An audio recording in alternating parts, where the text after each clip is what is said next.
like, so the webcam in front of the laptop, and I'm trying to look at you, but the webcam's like in front of my face, but you're behind the webcam. Yeah. So you're behind this, if that makes sense. Yeah, you gotta be careful because like if you ever go to like check yourself out, like fix the hair or whatnot, then your eyes like for the iPad I use, the webcam is like over here, but the eyes look over here.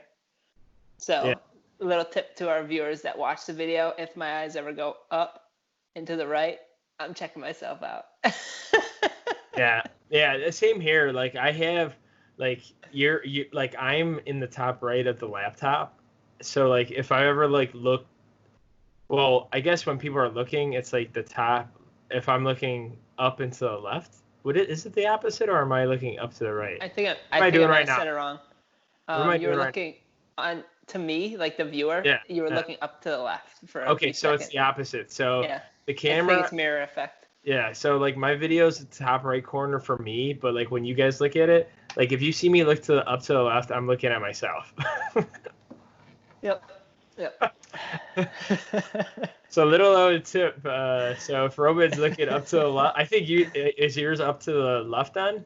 I think it's because I said up to the right, but it's mirror, so I should have said it opposite. Oh, speaking of which, I need to get a mirror down in the basement since I got like the little gym going on. I need to start. I miss doing that. I miss looking in the mirrors. We have no mirrors down there. And after you do a set of like lateral raises, like it's customary to do like front relaxed pose. Like, how are the delts looking? Are we popping yet, babe, or what? Oh my god, it's So like since I've been doing this like little like mini cut thing or like an actual cut, man, I'm like really feeling like the effects, like, you know, nothing crazy because it's been like very slow and controlled burn, as John Panette would say. He's a comedian. He's a very large comedian that passed away from most likely his lifestyle. Was that the guy you showed me that one time in the office? Maybe. Did I show you like the snowman joke? Yeah. And it was like, I think it was like a text chain with your family. Oh yeah, maybe, yeah. There must have been some magic. Pass me a Vicodin. Let me know if I didn't know this guy when Roman brought him up, but let us know in the comments if you guys ever heard of this comedian. John Panette, he's legendary. He passed away I think my senior, like right after I graduated. Very, very, very sad. Very funny comedian. Yeah, I mean, if you guys haven't been listening, Roman does look like he's 15, but he's actually like 45. So when he says high school, that was like 30 years ago. Yeah, it was very long ago. No. They say high school, college. It was 2014. I think he passed in 2014. Yeah, he had some hilarious exercise jokes because like he was not like a very big exercise person. He was probably like 5'10", 5'11", like 450 pounds, like large man. Were you a junior or a senior? I was a senior in 2014, and he would say, "I'm working with a personal trainer," and he says, "Do a push-up," and I say, "Push-up? No, I can do a what does he say? I can do like a push down. I can do a wolf down with a hamburger." He was like, I don't know. It's really funny. Maybe we'll have to include a link in the description below for our listeners so they can check it out because I'll probably butcher it. But what are we talking about today, Antoine? Could you read that? I can't see the lettering, but I can see the guy's face. It says, when coach adds one more pull-up to the program. Yep. He's like, blow it up, baby. But Ed, what's going on, Roman? Who are we? What is this? Is this the Gainz podcast? Or Gainz podcast? Or are we just chatting? Just Roman and Antoine? Just catching up a little bit, giving a little friendly banter for our listeners. We could do like ASMR or where they start whispering, like, Roman, how are you? Like, so we can start doing episodes like that, and we'll speak like just in whispers. But episode 40 going down today, Roman. We are talking about exercise selection. I mean, hey, why are we in the gym in the first place if we're going to the gym and we're just doing bicep curls all day? I mean, is there any other exercises you should be even selecting if you're going to the gym, or Curls for days. why are we always on the same page, Roman? Real quick, like you don't shave for a while, I don't shave for a while. I What don't is know. it? Why do you copy me still? We don't even see each other in person anymore. Just how it goes. We're lazy, man. Like I swear, I got a haircut, and then Roman like 2 days later got a haircut, and then like I see this guy. Gosh, Roman. But exercise selection. But do you want to do? Should we do the quick little shout out first, or what? Absolutely. Yep. Should we tell them? Should we tell them the breaking news? Yeah. What did Antoine get? What did Antoine get yesterday? Guys, I think I'm finally back into like actual working out and doing stuff that's like somewhat normal. I finally got a barbell, and I got a pair of 35-pound plates. So with all the weights combined, I have. Oh, I said 135 to you, Roman, yesterday. We did the math. It's 170. So I can load the darn bar up to 170, guys. I have finally a barbell. It's a red barbell throughout, and then the areas that the plates go on, they're black. So it's really nice. Max load is 1,000 pounds, which I probably will never hit. But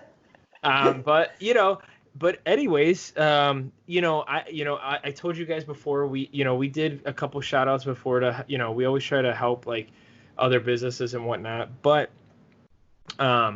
since I am on the south side of Illinois, meaning south side of Chicago or southwest suburbs, if you guys want to get technical, of Illinois, but Peak Strength Equipment, check them out. They are in New Lenox, Illinois. They have a website called Peak Strength Equipment. They do ship, and pickup is available. I talked to the guys yesterday that run that warehouse over there. Really cool people. So if you do check them out, let me know. Let me know if and when you do check them out, and tell them that Antoine sent you if you want to send them a message. But yeah, they have barbells, they have weights, they have a lot of stuff coming soon. And what's interesting too is if you're looking for like doing a home gym, which I'm trying to do, or try to build up equipment eventually, this is a great place to start. They came out with a bunch of plate loaded machines. So like, if you've ever done like the row machine where you throw like 45-pound plates, I love those machines. But they're doing great things over there, as well as you could do. They also do financing, where you could split up the payments in monthly payments. I don't think you would consider it financing. I think it's more like a layaway. If anyone remembers what a layaway is, where they just split the payments up. Like I think Kmart was like the OG of layaway, but they're not in business anymore. So, but yeah, so like if you're thinking about like doing like a plate loading machine, you don't want to drop $1,000 right then and there. You want to do like $120 payments every month. Like go ahead and check it out. They do that as well. You could buy it outright, whatever works best for you. So real quickly before we go into this, but this episode is about exercise selection. So Roman, let's start with you, buddy. What are some of the main reasons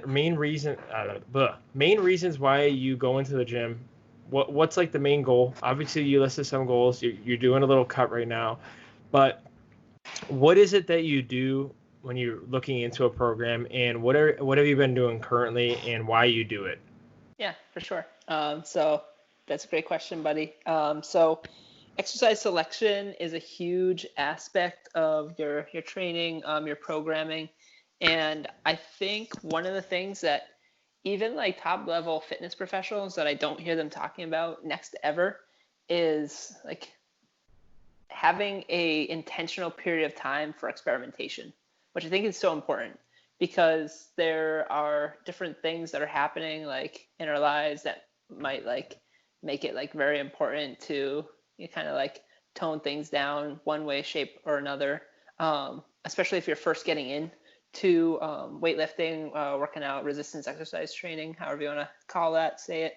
I think it's extremely important to learn how you can activate certain muscle groups. So you're training back. Specifically, you want to isolate the lats because you found out that lats are a muscle that give you the appearance of width from the back.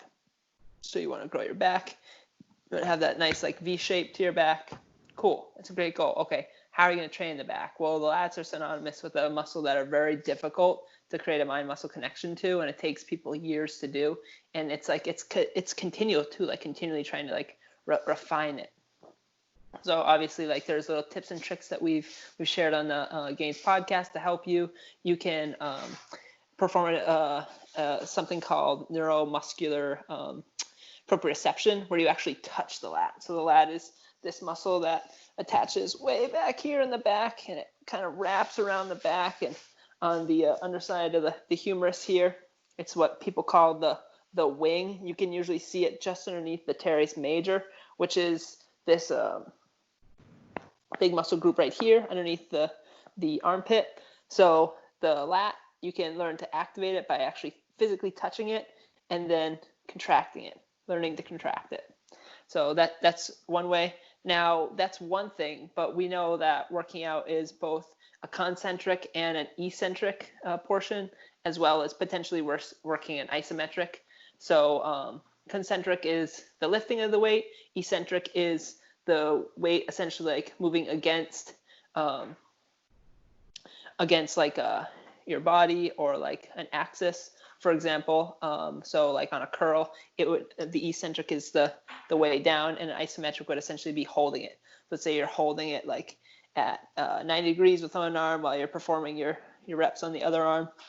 So each of those like ranges of motion or phases of the motion, the concentric and the eccentric, those both contribute to stimuli throughout the muscle fibers that help to indicate a signal of growth, potentially creating some type of an adaptation towards endurance or some type of adaptation towards strength, potentially all three, depending on what your program looks like.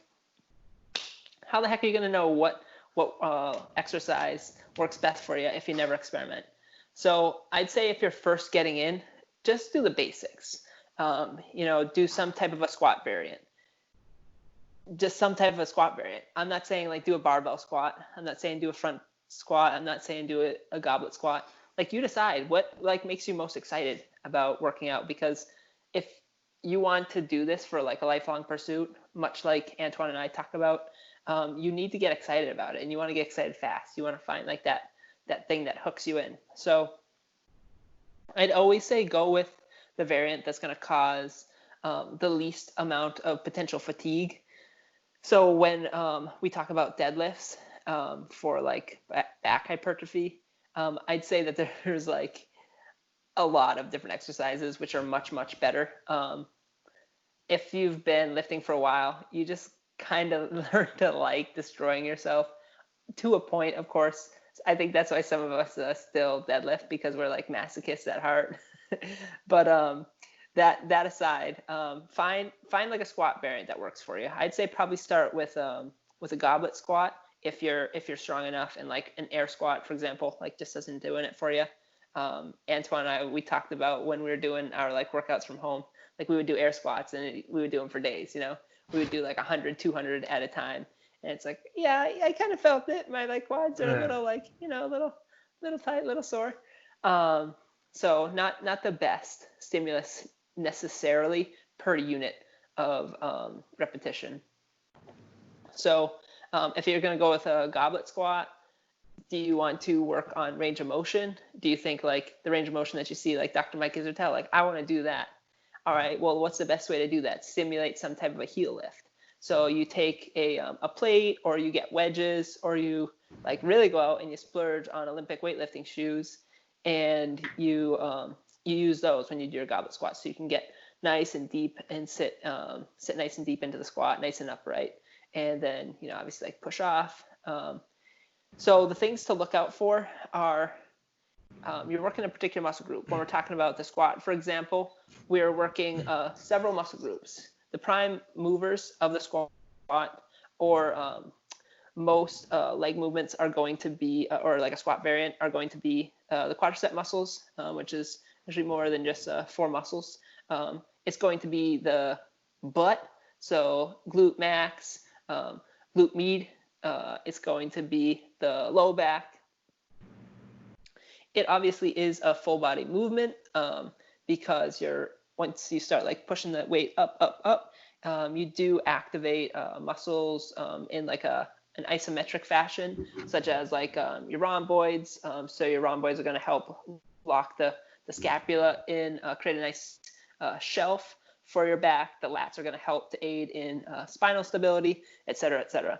But all you really need to know are the prime movers for the squat, which are going to be the quads, the glutes, and the low back. So those are the areas that you're going to receive the most like hypertrophy from that movement if you're training to gain muscle size or muscle mass. So when we descend into the squat, you're going to feel a stretching of the quad, and when you come up out of the hole and you try and straighten out the knee, you're going to feel like a tightening of the quads. Once you finish your set, you're going to want to assess, like, do I feel a stimulus? Do I feel like some sort of like tightness? Do I feel like the muscle feels pumped up, like it has blood in it? That's a good sign. That means that you're doing an effective job at stimulating that muscle, that the stimulus that you want is going towards the prime movers of that movement. So that's one of the key indicators that I will use when if I'm going through like an intentional cycle of just like experimenting. It might be like 2 to 4 weeks where I'm trying to see like, oh, what do I want to like pair together? Or if it's even longer, I would probably recommend like 12 weeks for a beginner, just to see what you like, what movements you like to do. And then if you see something else like, hey, like I really like that movement, just put it down for your next like mesocycle, your next like 12-week cycle that you're going to put together, next 8-week cycle, and just practice the moves that you've already committed to. Yeah, and to Roman's point right there, like if you guys remember when we first started the Gainz podcast, like Roman pretty much, I had him like pretty much write like programming for me for like almost a year, I would say. I mean, yeah. Technically, like you were the one who kind of started the full body transition for me anyways and helped me do that. But like when Roman and I would like get together like every other week or once a month and like kind of see how I'm doing from like the 2 to 3 to 4 weeks that we were following up on, I'd be like, to Roman's point earlier when he said like, for people who've been lifting, like you once you've been in the gym long enough, you'll be like, well, like walking lunges instead of like staying in place lunges. I feel like me doing the one leg at a time and doing the lunges, I feel it more in my glutes and my quads more. So Roman, you cool with me just taking out the walking lunges? You cool with me taking out like, whatever movement instead? But yeah, I mean, like to Roman, it's like, like you're gonna, and that's why people that are seasoned lifters, like you'll see them maybe do like 1 or 2 movements always the same, or like 3 or 4, whatever the case may be, because they've probably felt like the stimulus and they felt so much growth from it where like, they've maybe already done like the other stuff in between. Like they've tried like, walking lunges, they've tried doing single leg extensions, like whatever the case may be, like you're going to figure that out no matter what, even if you're newer or late, seasoned when it comes to lifting. Yep, for sure. And then so you covered like an important like one side of the equation, which I was kind of like circling around, struggling to get to, is like that stimulus. So it's really important to have a high stimulus for the movement. But then another term that Dr. Mike Isertel coined, which I find is just like, beautifully done, very, very effective, and like pretty straightforward, is the stimulus to fatigue ratio. So ideally, you're trying to find movements that you get like the best, most gnarly pump, that you have a degree of soreness, probably 1 to 2 days after the movement. Anything over that, you might be overdoing it. Anything under that, either you've gotten used to the movement, or you could technically step up the intensity. Your call, you don't have to, but you may eke out extra gains, may being like the keyword. And you want to have a very low fatigue from each movement. So that almost like contrasts what I just said, right? So we want to have like maximum stimulus where you get that like that pump feeling, where you check out your side delts, you're like, whoa, side delts look massive. Like, what have I done? That's called sarcoplasmic hypertrophy, and that's very short term and short lived. But sarcoplasmic hypertrophy is indicative of myofibrillar hypertrophy. They're very, very closely interrelated, but they are two very distinct mechanisms of growing the muscle. So a deadlift, as I mentioned earlier, terrible stimulus to fatigue ratio. For example, I did deadlifts yesterday. I've been like slowly working my way back up. I'm finally back up to 225 for 3 sets of 5. And my low back is torched today. That's something that like I would have done like 225 for like by 10 or 20 for a warm-up set. And those were my working sets yesterday. So for me, if I wanted to do squats today, my lower back would be significantly inhibited by the fact that I did deadlifts yesterday. I could do it, but I'd probably have to choose a lesser weight. I probably wouldn't be able to get as much of a stimulus to my quadricep muscles because my low back is fatigued. So I'd have to choose another muscle. So you can't think when it comes to exercise selection, it can't just be one exercise. You have to think it through. And that's why I think that at least like a 3-month program or like a 12-week cycle makes the most sense for most people when you're first getting into the gym, or just every once in a while, just toss it in. Maybe you want to do shorter than that, 2 to 4 weeks, but find something where you're stringing together a list of exercises. I see a lot of people, they'll just do like one single set of an exercise. Like if you were to do like front squat, back squat, heavy goblet squat, hack squat, leg press, and that was like your leg day, but you're only doing 5 sets, you would have so much better success if you did 3 sets of hack squats, 2 sets of leg extensions. Because hack squats, like you get on the machine, like it's unloaded, boom, boom, boom, boom, boom, boom, boom, boom, boom, you knock out 20. Okay, now you throw on a 45. Boom, boom, boom, you knock out 10. Okay, now you throw on 2 45s. Now you're into your working sets, you knock out 8, 7. Okay, boom, now you're done, and you move over to leg extensions, and you can just knock those out. Whereas for each separate movement, it's going to be completely different. So if you start with back squats, let's say you work up to a heavy set of, 275, for a set of 5. That means you're doing the warm up for just the bar. You're doing like your other warm up type movements, mobility type movements. Then you probably throw on a 45. Then you probably throw on a 25 on top of that. You remove the 25, you throw on another 45. We're talking about all this wasted time. So for the sake of like convenience and also like keeping like time in mind, because unfortunately we don't have an unlimited time in the gym, and it'd be really nice if that's the case, but we just simply don't.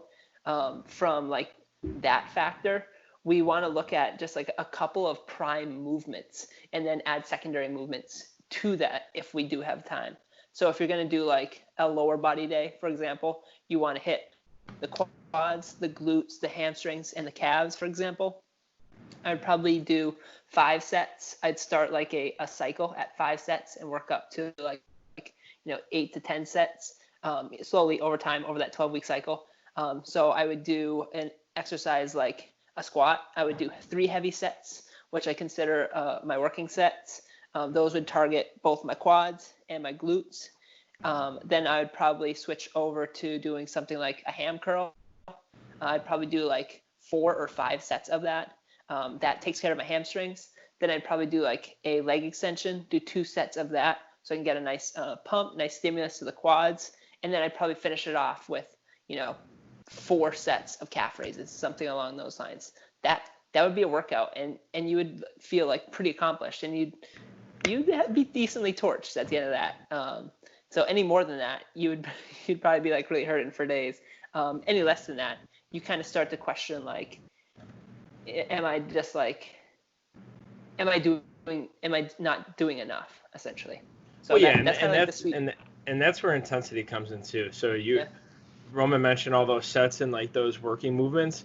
What if the intensity is not there as well? You're missing out on gains too. So that was like one of the biggest thing. I just watched the Ronnie Coleman podcast on Joe Rogan, Nice. and he's like, he goes, man, he goes, no, I didn't work out twice a day. He goes, no, I worked out once, maybe hour and a half. That's it.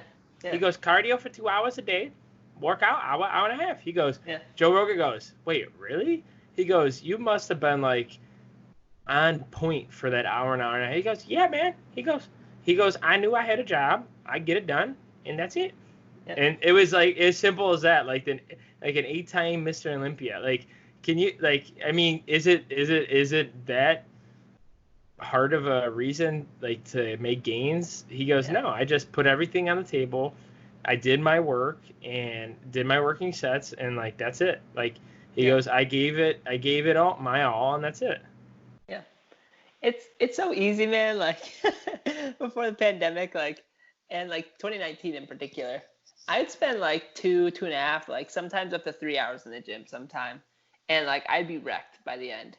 And more recently, we have some like rules at the gym. They like recommend like, hey, like try not to be here for more than an hour, because like if you hit like, I think it's like 25 or 26 members in the gym at a time at like the small local gym I go to, technically they're not allowed to permit anybody else until somebody leaves. I don't think they ever get to that number, to be honest with you. There's always people changing in and out. So there's probably anywhere between like 10 to 20 people in there, like at any given time, except like early in the morning. So I just try to keep that in mind. So they say like limit to an hour at a time. So I go in, I'll like time my workouts. Since I've been doing that, like no excuses. Like if I'm ready to go for the set, I hit the set. Like I don't say like, oh, I could give it another minute. Let's see if like I could eke out like one extra rep. Like I actually might be leaving those gains on the table, but also like I'm going in with like a pretty high level of intensity. And like I don't think that you necessarily have to do this every time. Like this is not like a function of success per se, but like I'll leave the gym like sweating, like drenched. And that is something that like I've looked for in the past. I'm glad I have like gotten away from that, but like I'm also like happy I'm starting to move back towards that, because it's showing that like for the per unit time, I'm really eking out like as much as I can. Yeah. And I don't want to like infringe and like take upon like, take up somebody else's time that like potentially could come to the gym. And like I get the reason for the rule, so I like willingly accept the rule. And I do my best to try and get in like whatever I have planned for the day. Yeah, and that's all you can do. I mean, during this time, you got to be blessed to just be back in the gym, and that's it. Like who cares if it's just an hour? Like if they get, if everything was good, if there was a vaccine and they said like, you can only go to the gym for 45 minutes, shit, that's all I need. You ain't gotta tell me twice. Hey, I'll work out 7 days a week if I have to. It's 45 minutes or an hour. Like that's what we do. Like as long as you get it in, that's it. That's all that matters. Yeah. Couple more notes on like exercises to choose and like how to choose them in the gym. I don't think it should be understated that like you should have fun doing a movement. Yeah. Like, if you like always hear us talking about squats, you're like, dude, like I can't, like my knees, like that's totally fine. Like don't worry about it. Like give leg press a try, give hack squats a try, give lunges a try, give leg extensions a try. And I'd say like be open-minded as well, because there's so like many harmful myths out there in like the fitness culture. It's just like, it seems like every day I'll like bash my head against something just because I'm like, what the heck? How is this still like, this is so pervasive. So I still think we have a lot to do. And I know personally I have a lot of learning to do. I think like I kind of talked about this, but once again, like I went on a ramble or a rant. It may make sense for you to plan like your movements like somewhat around themselves. So if you can, like if you're in a gym that like if you're going to do both hack squat and leg press on the same day, if they're like positioned like fairly close to each other, that might make the most sense for you.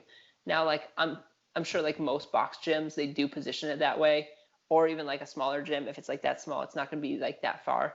but that could be a major consideration for you, so that you can get in 1 or 2 extra sets come the end of your workout, because you only have 50 minutes, and then you have to go pick up your kids from soccer practice or something along those lines, pick them up from school, or their virtual whatever meeting.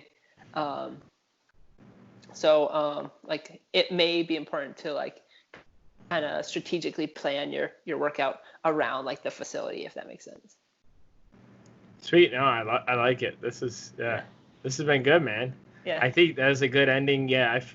Just make sure you just stay clear of that, have fun, and make sure you're picking something that's if a gym's everyone knows their gym layout. I mean, just keep in consideration, if that's going to give you an extra set or two, be your guest and get it done right then and there. So. Yeah, and also I think maybe this can be the closing note, is you might be traveling. Hopefully we'll all be fortunate to travel again sometime soon. And if that's the case, then you're going to go to facilities that don't have the equipment you need. But take the time to learn and experiment either in that situation or before that situation, so you don't freak out and just say I wanted to work out, but now I don't have the equipment that I needed or wanted, and I'm just going to leave, and I'm going to, do something that's totally counter to what my fitness goals are. I mean, if that's what you want to do, go ahead and do it, bro. Or it's your life. But for example, when quarantine hit, I would have loved to have kept benching, but I couldn't. So I figured okay, I can transition these strength goals into hypertrophy goals to potentiate them in the future. So what I did a crap ton of push-ups. And was that bad? No, that's a very that is a very important function that we all must perform at some point in our lives. If you're ever going to do work on your car, if you're ever going to look under a table, do vacuuming, you might have to push yourself literally off of the floor. So doing push-ups, being strong enough to be able to execute that function or that movement pattern and do so pain-free is extremely important. So having those that ace up your sleeve, if you will, I think is really important. Sweet. That's awesome, man. That's great. Well, man, thank you guys for another episode. We are not stopping. The Gainz train is, we're shoveling coal in there every step of the way, guys. We're almost hitting our 1 year mark, guys. Man, tell your parents, tell your friends, tell their families, tell their cousins, whatever you got to do. Tell them to hit us up. Check us out on Instagram. All the audio and video platforms. We have YouTube, Spotify, Buzzsprout, Stitcher, Podcasts, Apple Podcasts. And just we're on Instagram.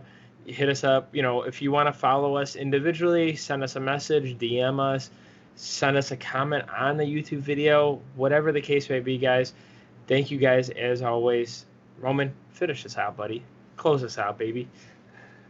Man, Gainz Nation, episode 40. This is insane. We're closing in on episode 52. Maybe we'll do something special for you. Listen, Gainz Nation, if there's something that you want to hear us talk about, people have given us recommendations, and we haven't done all of them. Some of them have been a little risque.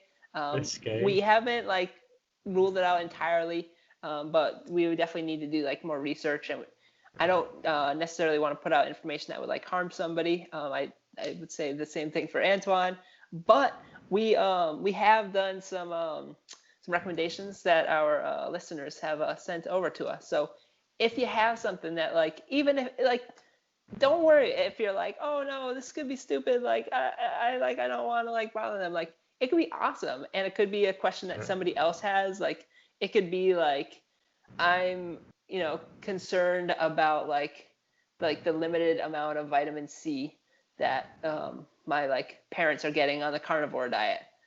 Like help.